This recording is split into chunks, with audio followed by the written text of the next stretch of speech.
మా పేరు భరత్, మాది వికారాబాదు. అయితే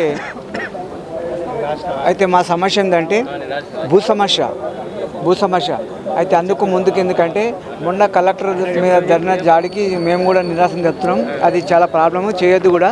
ఎందుకంటే మన రాజ్యాంగంలో కూడా ఎక్కడ కూడా ఒక అధికారిపై దాడి చేసే అధికారం లేదు. కాకపోతే కొందరు నేర్పు చేయొచ్చు, అదే విషయం. మా సమస్య ఏంటంటే భూమి ఎందుకంటే మాకు లావిన్ పట్టల అసైన్మెంట్ భూములు ఉన్నాయి. గత 50 సంవత్సరాల నుంచి మేము కాస్తులం చేసుకుంటున్నాం. అయితే ఆ భూములకు కూడా ఎలాంటి హక్కులు లేవు మాకు. అయితే ఎలాంటి లేదు, ఎందుకంటే మా పక్కకున్న వాళ్ళు వీళ్ళు ఎందుకంటే అంత ఇంత మొత్తం గుంజుకోవడం జరుగుతుంది ఆ భూములు కూడా. ఎందుకంటే అదే పట్టలైన అనుకోండి మా అధికారం మాకుంటుంది కాబట్టి మేము కూడా దానికోసం, ఎందుకంటే ఇంతకుముందు సీతక్కకు మన పొంగులేటి శ్రీనివాసరెడ్డి గారికి ప్రభుత్వ భవన్లో, ఇంకోటి మన చిన్నారెడ్డి సార్ కూడా కలిసినాం, పిటిషన్ ఇచ్చినాం, ఏం స్పందన లేదు, ఏం లేదు. ఇక పేపర్ కూడా తెచ్చినాం. కాబట్టి ఇది కూడా ఎందుకంటే అంతటా అయింది కాబట్టి మన తెలంగాణనే కాలేదు. కాబట్టి ఈ తెలంగాణ ఎందుకంటే మంత్రి గారు రెవెన్యూ శాఖ మంత్రి, ఆయనకు సంబంధించిన విషయం ఇంతకుముందు కూడా మేనిఫెస్టోలో పెట్టిండ్రు. అసైన్మెంట్ లావన్ పెట్టి కూడా పట్టలు ఇస్తామని కూడా తొందరగా ఇస్తే బాగుంటుంది. ఎందుకంటే ఈ నానబెడితే కూడా కొందరికి కొట్లాట్లు అవుతున్నాయి, పంచాయతీలు అవుతున్నాయి, గొడవలు అవుతున్నాయి. పాస్బుక్లు ఉన్నాయి, రైతు బంధు వస్తుంది, పిఎం కిసాన్ పడుతుంది. ఇది చాలామంది 200 మంది కాస్తున్నారు. కాకపోతే ఎందుకంటే గవర్నమెంట్ రాజశేఖర రెడ్డి ఇందిరమ్మ ప్రేరణ ఇచ్చిన భూములు ఇవన్నీ కూడా ఎందుకంటే వేరే వాళ్ళు గుంజుకునే ప్రయత్నం చేస్తున్నారు. ఆ గుంజుకోకుండా మంత్రి గారు స్పందించి ఆలోచన చేసి తొందరగా వాళ్ళకు పూర్తి పట్టలు ఇస్తే 1, 2, 3 ఎకరాలు ఉన్నాయి కాబట్టి ఎక్కువ లేవు భూములు కూడా. అందరికీ వాళ్ళు ఆర్థికంగా పిల్లల కోసం, సంసారం కోసం ఆర్థికంగా బలపడడానికి వాళ్ళకు ఒక గ్యారంటీ, ఒక నమ్మకం అని ఉంటే బ్యాంకులో అయితే లోన్ కూడా ఇస్తలేదు. ఆ లోన్ కూడా అవుతుంది కాబట్టి అది కూడా మంచిగా అవుతుందని. ఇంకోటి మీడియా మిత్రులు, ఎందుకంటే ఇంతకుముందు కూడా చెప్పినాము, చాలామంది చెప్పినాం, మీరు కూడా ఎందుకంటే ప్రభుత్వానికి కొంచెం స్పందించండి, చెప్పండి, వివరించండి.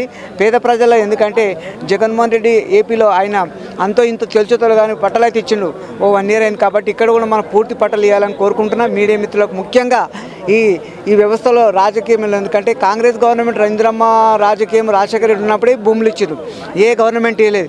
కేసీఆర్ కూడా ఎవరిని భూములు ఉన్నాయి, గుంజుకున్నాడు.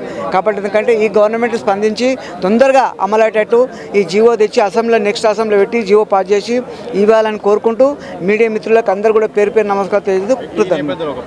మీరు వికారాబాద్ చెందిన వ్యక్తి, ఇప్పుడు వికారాబాద్ కలెక్టర్ అంశం పెద్ద చర్చ నడుస్తుంది. ఆయన రైతుల దగ్గరికి వచ్చి అభిప్రాయ సేకరణ చేసిన క్రమంలో ఆయన పైన అలాగే అధికారుల పైన దాడిని జరిపాయి. ఏం జరిగింది దాని వెనుక, ఆ చర్య పట్ల ఏం చెప్తారు? అయితే ఆ విషయం ఎందుకంటే అది గత 1 నెల రోజుల నుంచి కూడా అక్కడ సర్వే చేస్తున్న లోకల్ ఎంఆర్ఓ కానీ విఆర్ఓ వారు, ఎందుకంటే అది ఫార్మాసిటీ గవర్నమెంట్ పెట్టాలనే ఆలోచన ఉంది, ప్రతిపాదన అయింది. ఆ ప్రతిపాదన ప్రకారమే గవర్నమెంట్ అఫీషియల్గా పోయి అంతా చేస్తున్నారు. అక్కడ 300 ఎకరాల అసైన్మెంట్ లావన్ పట్టుంది. అయితే వాళ్ళు కూడా కొందరు ఎందుకంటే ఒక 50-40% ఒప్పుకున్నారు, ఇంకా తక్కిన వాళ్ళు ఒప్పుకోలేరు. ఆ ఒప్పుకున్న వాళ్ళని ఎంటేసుకొని అక్కడ ఉన్న ఎమ్మెల్యే కానీ మాజీ ఎమ్మెల్యే కానీ నాయకులు కానీ ఎంటేసుకొని అది గొడవ చేయడం జరిగింది, వాళ్ళని రెచ్చగొడడం జరిగింది. ఎందుకంటే వాళ్ళంతా చదువుకొని అన్ఎడ్యుకేషన్ పర్సన్, వాళ్ళ అమాయక ప్రజలు వాళ్ళంతా చేసుకుంటారు. కాబట్టి అది రెచ్చగొట్టు చేయడం వల్ల చాలా ఇబ్బంది.